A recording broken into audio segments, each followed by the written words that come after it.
Hello everyone, this is Aproko Doctor and I'm on Yellow Couch Season 3 and I've been looking forward to this. Now we're here. Let's do this.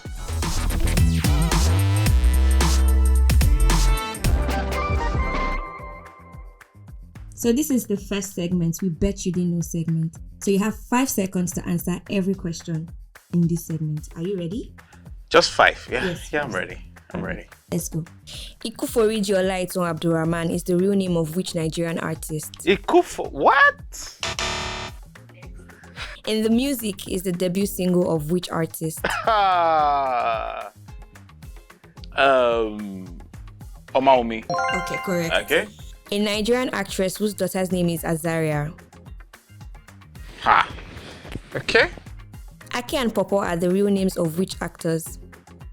They Chinedu Ikezie and Gone. Okay. Name the months of the year that have 30 days. I will sing this one. September, April, June, November. What is Nigeria's emergency number? 112. Chukwuebuka Amuzie is whose name? Wait, Chukwuebuka is a fake name or is It's his real name. his real name? Chukwuebuka Amuzie, I don't know. Which pop star once had a chimpanzee named Bubbles? That's still alive in our time. Yes. Bob Marley. Nollywood besties everyone thinks is in a relationship. Nollywood besties. Yes. Timini and Bimbo. So I just finished the Bet You Didn't Know segment on the Yellow Couch Season 3 and let's see how I do in the next one.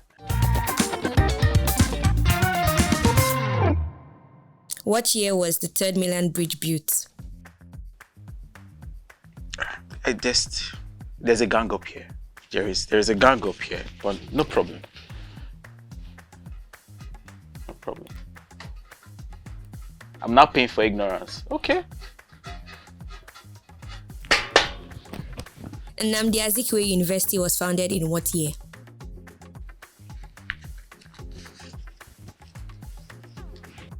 We appreciate your generosity. People are asking dates.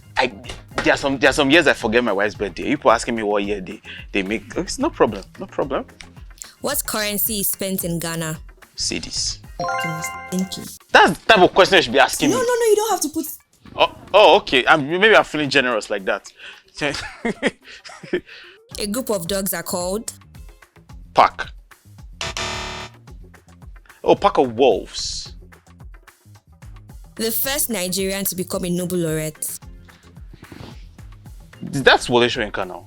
Yeah. Are you feeling generous? Because you're correct. No. This is the one I feel. Pack of dogs. You say it's wrong.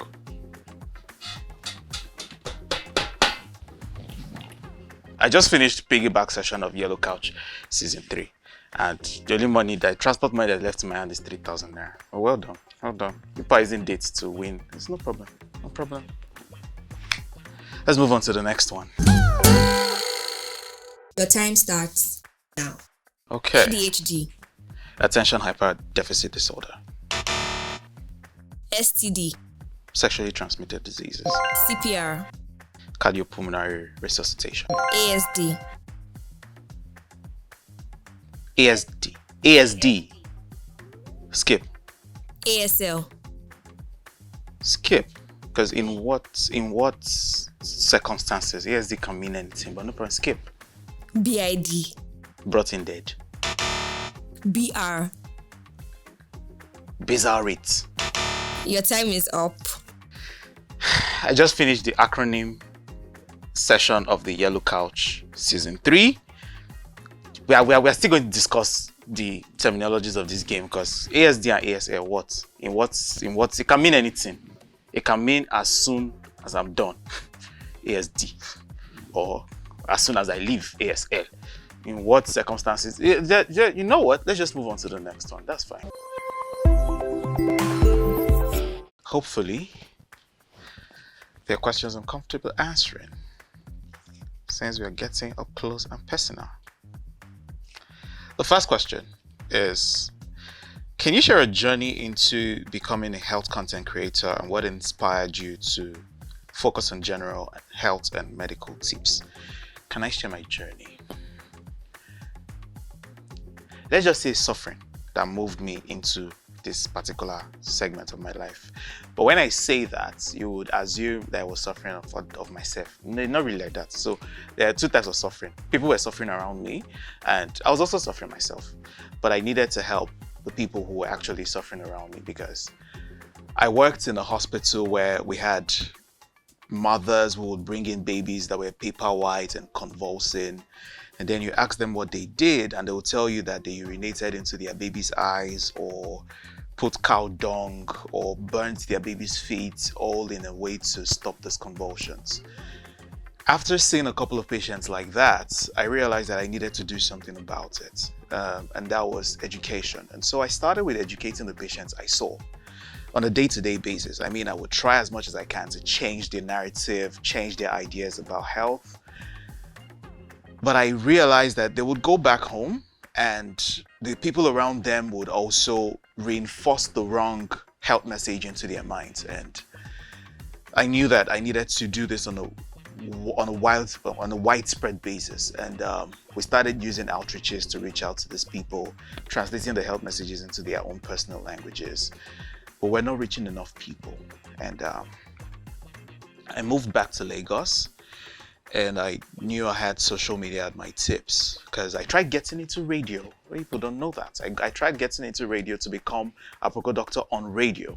And then the radio station said I wasn't good enough, and so I had only social media at my tips. I started with sharing digital designs. By the way, somewhere in medical school, I picked up graphic designing. So we started digital designs, but that wasn't getting any traction, so to speak, because probably people didn't care about digital designs. And one day on Twitter, X now, I shared a story about what happened in the hospital where I worked, and it went viral. And so I realized people love stories. And so I decided to use storytelling as my major tool of passing health messages. And here we are now. Right now, you can call me a film producer, because that's also what I do. Produce films. Yes. You should go and watch my film on YouTube. It's about cervical cancer and contact tracing. Number 2 question. Were there any personal experiences or challenges that shaped your passion for health and wellness? Personal health challenge, yes. So at some point while I was doing the medical work inside the hospital, I became very fat, yes. But I did not know, because I was thinking, stress, we're working in hospital. It's always easy to make those kind of excuses. I mean, I'm stressed, where will I find the time to exercise? And one day I had a really bad headache, and I decided to go check my blood pressure. My blood pressure as at that time was 180/110. That was really high, and I knew I needed to do something about my health. Besides, there was also a family history of hypertension. And I did something about my health, started going to the gym. One day in the gym, I was working out till I passed out. I knew I needed to take my lifestyle seriously. So I started from just working at the gym. I took away soda from my life, because before then, I used to do a bottle of soda in the morning, one in the evening, an energy drink in the afternoon, all to see all 70 to 80 patients in a day. I knew I was ruining my life. So that's why I always shout, drink water.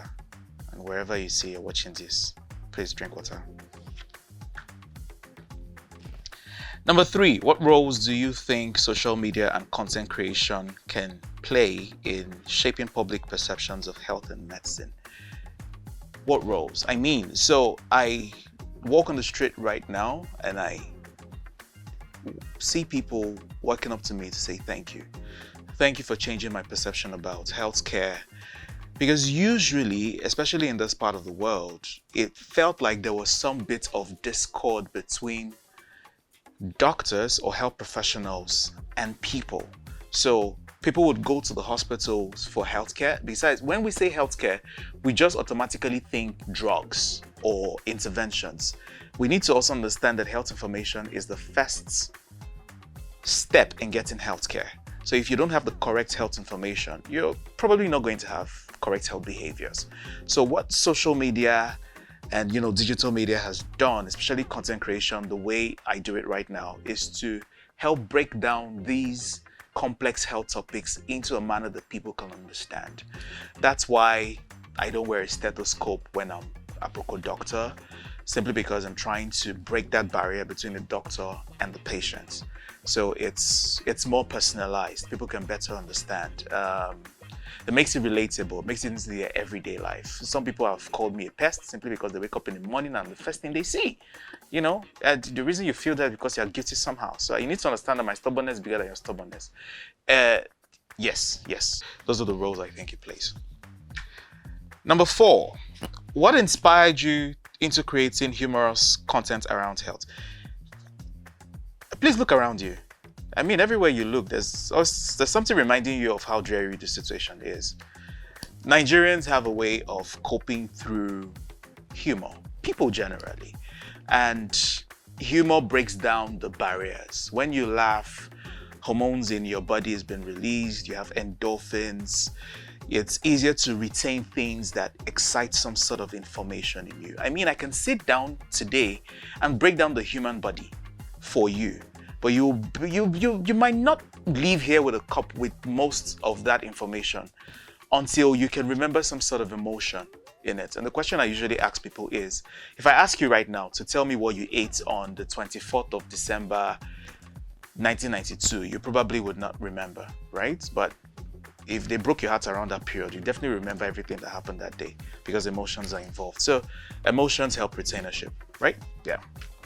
Number 5, how do I balance the need to provide accurate medical information while keeping your content engaging and easy to understand? That's one of the risks I face, oversimplification. That can happen, that's a risk, I'm not going to deny that. However, we try to break complex topics into very small segments. So that's how we achieve the balance. I can't teach you everything about ulcer, for instance. I can teach you about a small segment and help you remember that and go on to the next and go on to the next and just make it a story that people can follow. What are some of your daily health habits or routines that I swear by? See, as soon as you get up from your bed, please take a cup of water, a glass of water, a bottle of water. It helps your gut, helps you move, helps hydrate you.